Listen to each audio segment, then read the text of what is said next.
மாதுளம் இதழால் மாதவி எழிலாள் மாங்கனி நிறத்தாள் அம்மம்மா.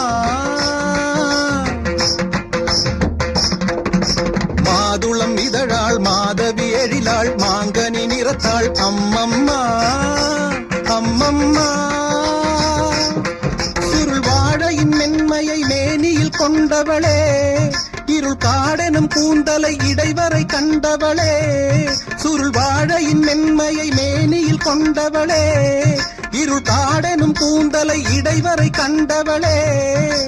நூல் தாங்கும் இடையால் கால் பார்த்து நடக்க நெளிகின்ற வடிவம், மத்தாளத்தை போலே தேகத்தை ஆக்கி குழல் கத்தை ஜாலம். பாவை சூடும் வாடை கூட பெருமை கொள்ளுமடி, தேவை உந்தன் சேவை என்று இதழ்கள் ஊறுமடி, இதழ்கள் ஊறுமடி.